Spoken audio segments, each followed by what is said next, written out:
Negotiation ngagamba aizo sente tezimala. Naye nga kyazagambira ko tezimumala akuwa kino.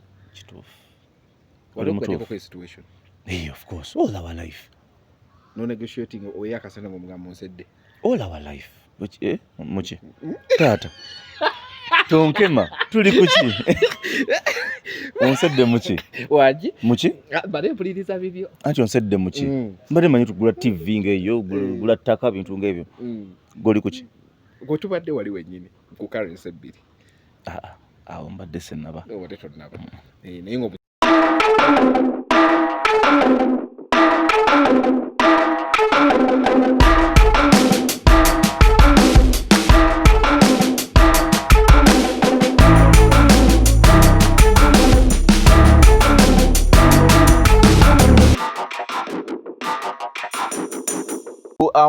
BCL olunaku olwaleero is the truth media kwetuli. Just go subscribe, like, follow, tell a friend ndine manya mangi Subi, Dr. Gordon, waliwo eddala Semagonja. Naye Semagonja ze yasinga okunkolera kuba we nakulabira awo ne ngamba I was like now we have the next big thing and gundi jingo bavaamu bani bagenda ne ngamba ate mabega kawo netufuna kawo gundi bya mukulu Dr. Boss era nekola kona ni interview ne muga kati replace miyonjira banga Semagonja nagamba which is okay kiri kitya sebo kiri bulungi mukama wange okujja koterezaako ku bonna sina gwenza ku replacinga ziringa to nene nnyo. Okay, kama replacement means okuba nkozesa kinene but you can walk their footsteps. No. Yes, because I can only walk mine. Nengezaako nango kubako kalega sa katono kende ka legacy yabali nene nnyo mugana wange. Oh, okay. For example, doctor 38 years in the industry. True. Tesobola ku. Tesobola. Enaku zino ulipata jembera akabeerako just wadde wa airbuys wa n'atuuka ne ngamba okay. Yes. Naye nga kirikiriya. Kiri steady mugana wange. It's a Saturday morning. Yeah, man. Kino kitambula kitya? Kitambula bulungi nnyo era nga bwe nakiplaninga. Ebintu ebyo mwegeza mujja kwefula Katonda ajja kunyiiga. Nedda. Era nga bwe nakiplaninga. Bw'aba asazeewo kumutwala atwala obuzibu ki? Bw'aba asazeewo. Naye nga Semagonja olunaku lwajjo mwabadde ku La Bonita. Kituufu. Nayagadde nno okufunako jjo naye nga muli up and down muli ku La Bonita. Ekintu kitambula kitya muzannyo ki opya gwe tulina? Tulina Gregarious, player amaanyi nnyo Gregarious. Yeewuunyise newe bw'ogiraba storyline esooka ekukwata neyekuwambagatana naye yeewuunyisa si ye ya bulijjo story eza bulijjo ze tuzannya. Guli kuki? Anti wetagano nja n'okirabira wali guli ku family issue ebeerawo y'amaanyi n'olaba nga amaka goonoonye n'olaba ate engeri oba ganaddawo bategaddewo. It's a very controversial but amazing play. Okay, you tuba tukuyita stage actor. Wechiri? No, I'm a stage and screen actor. Screen actor. Byonna ebyo bigatta wamu. Yes, sir. So omuzannyo oguna kurunninga every weekend? No. Weekend eno almost yesembayo mu La Bonita for this period. Kuba from June nga 2 tugera talaga Uganda yonna. We have 24 shows in about 5-6 weeks. Oh, from different parts of different parts of Uganda. Abe Jinje, abe Iganga, abe Hoima, yonna we're traveling. We have been booked Uganda yonna. Ate ebweru. Kati ebweru twaba tugenda bweru this year. Netugatsoka Uganda tugitalage bulungi. Then we plan maybe later this year or next year. Managers baffe bakikwasaganya but very soon. Okay. Enaku zonkulaba werisa nkole ku TikTok. Semagonja otabukidde TikTok. Buli kantu akajja sound ejja obeera mu ba top mu for you tokyavaamu. Semagonja wano Dr. Gordon wali uina mumimikinga ate wakuba challenge ya Juma Waswa abalunya noyagala nokuddayo nawe mbolode kugezaako bugeza sacha mukama. TikTok etambula etya? TikTok nungi nnyo. Tufunako emikwano mingi. Ake TikTok yebimu ku bitusigaza mu industry muno. Era tanazola bintu nga TikTok ogamba lwaki nayingira katemba. Okay. Ekintu kya TikTok osolo kinyonyola otya omuntu akulaba ng'ali mu kwekubagiza? TikTok womanyira nti emyaka gyonna gy'omaze mu katemba it was not a waste. Bw'okola ekintu your fans come through. Bw'okola live abantu obajja ne bakubuuza buko ne bakulabirira. Bw'okola show abantu bagula tickets in advance bakuyamba bakubererawo every single day mu buli kimu kyonna kugamba I'm really having a very amazing time on TikTok atanagizuula genda ku TikTok gina ku TikTok yina abavubuka right now and people say TikTok efula abantu childish which is very important in life ekisinga okuba obulungi kubeera childish kuba the more you laugh the more you're young the longer your life buli wobeera nga oli adult oli ku bintu bya adult oli serious opulaninga bwotyo oli ku byabufuzi there's a pressure nakulaba nga okoze ekyebitaano olina okuba omuto every single day abazungu batusingiraawo abazungu myaka 8 mulaba ali free ali stress free life eno tewali kyamaanyi kuba ffenna myaka 10 tuli bafu so have fun enjoy the vibe okay gundi kiyo walekoza ku TikTok n'owulira n'ogamba nti naye eno yo ngikubye oba yakuintroducing eri abantu ne bagamba yes TikTok yankati ekuze I think yali partnership yange ne Shanti twakola yogurt bwetwakola yogurt aka yogurt kali onywa yogurt sinywa yogurt nga mujjudde ku mumwa twaza banga okay ate ya bato ya Palaso ne Kibenke nayo yali manti awo ongambe ekya introducing awo twali tutandiseeko ati ndazimuze zinzeero wakati waliwo ya bato gye nalaba nayo yali ndalamu ate yali mu moment ennungi nga beef ekuzaawo netambula widespread sawa yi wali kusaidia mukama wange eggaali zombi nze tyasooka ondekemu otye eggaali nti eggaali nnyo nza mu big coward kyekimu ku binyambye okuwangala ennyo I'm a very big coward sinywa mwenge sinywa njaga sifuwa sigala because I'm a coward ntya nemala nnyo mwenge what can I do what can become of me waliwo engomeka nti omuntu atanywa mwenge takyakala tafuwa njaga takola biki essanyu liba mu bakazi nze eryange liri mu Katonda kusaba nnyo kati nze nazzaawo kati buli wemba ngenjagala okunywa omwenge nga nsabawo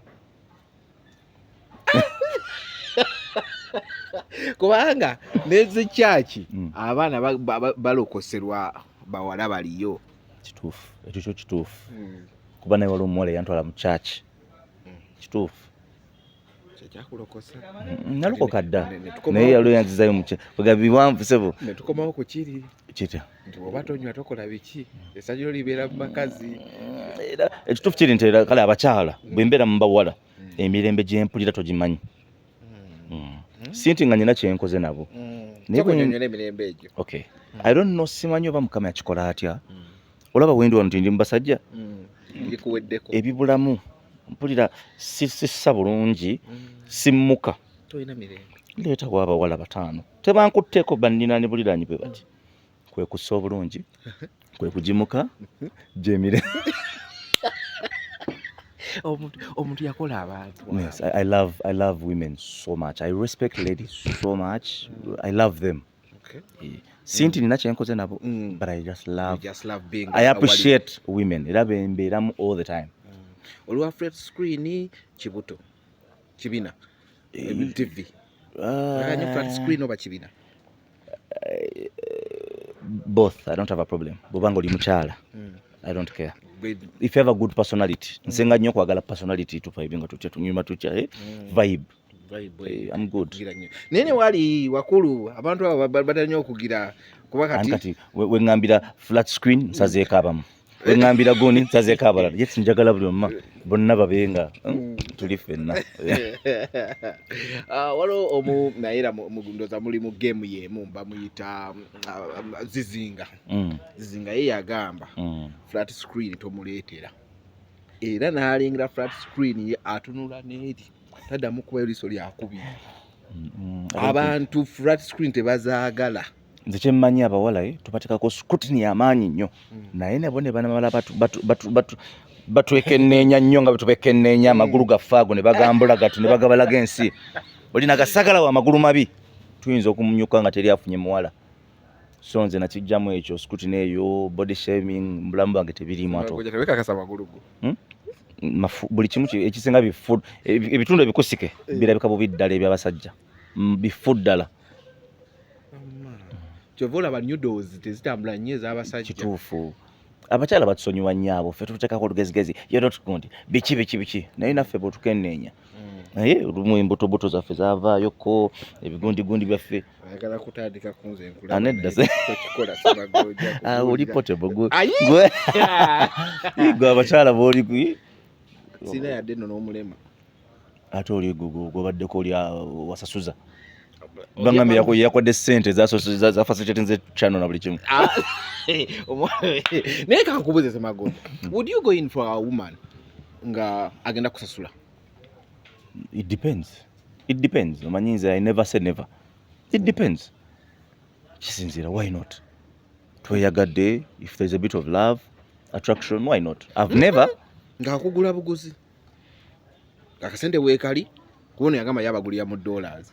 Kisinzira kuki ne moment munsanze kuba economy we yatuuka mugana wange embeera mbi ddala. I wouldn't encourage it wali eyo okikola ennyo naye kisinzira kuba kati right now ka school fees kana akazze kano government issues planning nyingi nyinza okukemebwa naye sente yalaga wala sente yo yalaga wala yetukozesa byonna nasuze ntunula neera nza okusenkedde YouTube eno era tukola really people seeing us era tukola so sente ndala yagenda azigwamu agamba ninawo wane ebitaano bya dola round bibiri era sikondeming nnyo bantu bakola ebintu ebyo because money ndalamu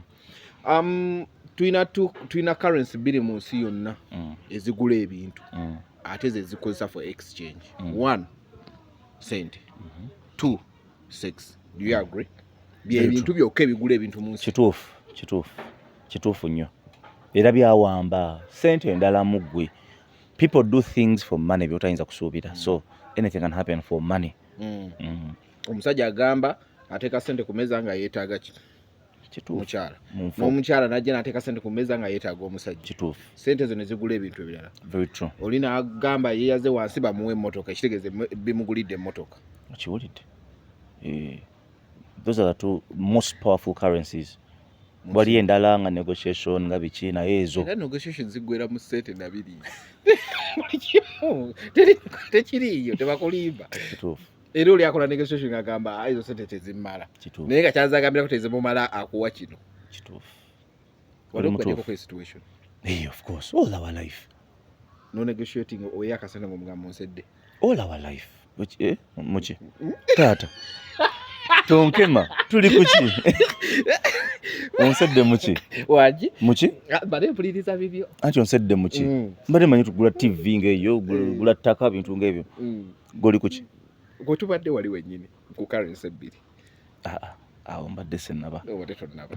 Naye ng'omukyala yali yakuteereddewoko omusingo ku meeza. Muli mu limelight tolimba. Bataddewo nnyo naye mbitya nnyo. Why? Oba owedde, oba oli controlled, oba osobola okulangirwa kyovula toli kiwulira about a person like me ever. Era emisinde gye nziruse in many cases. Never know why kwiza okutya omukyala wuli. See a big woman. Ng'oyita mbuyizi. Balangira. Kasita biggwawo atandika okuwoza nsimanyi biki. And I had a friend of mine who I saw the experience. Bamugulira TV, fridge, biki, home fully stocked. Then omukazi yasanga message emu yokka yajja ne roole. And I witnessed the unloading. So nengamba oyo mukazi yali mukyamu ebbanga lye baamala emabega nga bakola biri tiyanditutte ebintu byonna. Kituufu naye olinawo wasayininga nti nyabo kati bino byange officially wali akuwa era alina right egamba nakuwa nkimya ebintu byenna gwa bigula nange nakuwa ebyange ndagayo wawandika ndagayo ne visual evidence oba kindageeko ekitundu kyo ku mubiri gwange okitegedde biri in kind nyinza okuba iwampa nga nkusasula ssente bulijjo nyimba lina muwolamu ebintu byange n'embizi. Nga tumaliriza omuzannyo guno njagala tutemu tugulange. I remember press conference naliko lwe bagikola okula Bonita, so people should come in sawa meka kuba this weekend tuli kula Bonita then tumale tuyingire ebitundu bya Uganda ebyenjawulo. Tudemu tugulange bulungi abantu bategere wawe balina okujja. Yes, just before kulanga, I want to appreciate the Ugandan community for loving us and okutuwagira n'okutubeererawo for so many years because it's really them. Titwandibaddewo, you've seen the environment now, olaba seriousness y'ekifo, our vehicles, our lounges, our yomunda nja kulambuza, it's all Ugandan community. singa tebatu supporting singa we are not nowhere singa bana bange tebalya tebanywa naye tulya tunywa tutaddeko ne zibode tugezegezemu because you treat us so well muveeko kive jakunka byamaziga jukire ennaku tewali bannange ennaku mwebale nnyo okutuwagira n'okutubezaawo bantu baffe batumenyamenyadde emitima dda batumenyamenyadde emitima muganda wange ojja kkaabya omusajja bwano ojjaku tuyogera ku bakyala muganda wange tomanyi mbonaabona gye mpitamu kakuba ke kasigaddemu era katono nkawulira katono tugende maaso n'omuzannyo. Gregarious is the best Ebonies play ever. Tebangawo sirowooza nti enaaddamu okubaawo Gregarious. So this is the year the Lord has made. Gregarious ku La Bonita tugizannya leero n'enkya. Then from June 17th ku Idi tuli Mpigi Buddu Gardens, they are booking us all over. Batu bookings, the promoters are storming this place. Then KT Events are to bookings for 24 shows Uganda yonna. Marketing etandikadde Masaka bangambye why tubalinze. Our fans all over the country are waiting for us. Tugenda kuja the full Ebonies team tuja with a big blast. So please come through, show us love wherever jotuwulira jangu Matete Lwamagwa n'ebifo bimusibulirangako Ntwetwe where everywhere Kiboga bangambe ebintu ebintu olwo omwana gutolokola naye ayina akachapizo oba awagira Arsenal oba awamani Arsenal Shanti wa Arsenal ali atya jali mulungi awulira atya kati wekikopo nakoma okuwulira nga noonya muguwa naye nagezaako kweka emiguwa n'obutwa simanyi oba waliwo mulagajjavu yamulekedde mukubirako buli ssaawa 2 nja mukubira kubanga ekikopo baakirina bati ng'oli waaki nze ndi wa mani yekulagirawo nti leero season eno yammwe oba si yammwe wakweka omugwa gw'oli ate gwe abamaniyo namanya nga twakazanya match ezi nti leero si gwaffe ne tukiringa kati mwaka tumuwakumeka kati mugezaako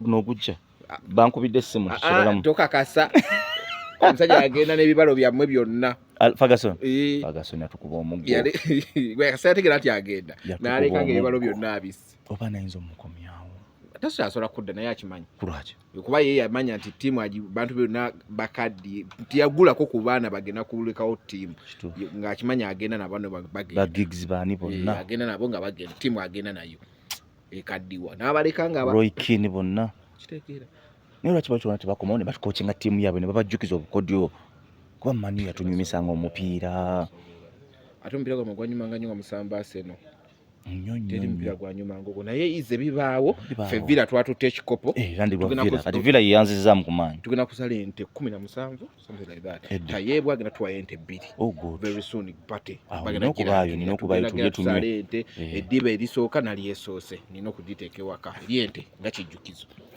kitegeeza kati nzija ku La Bonita Sunday ngenda kubeerayo nga ndaba omuzannyo tweyanza sebo already the ticket yange nagifunye. Thank you so much sebo banayi bade tuli ku The Truth Media, just go ku TikTok yaffe kwe tuli tubalula ogende ku YouTube channel, that's The Truth Media. Okozesa Dr. Gordon everywhere, yes.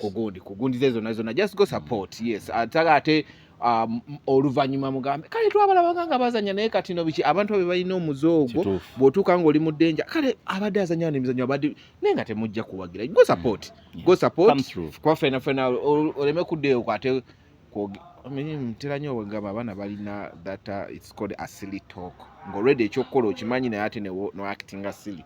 Saagala mubeere mutyo tuddemu. Be blessed.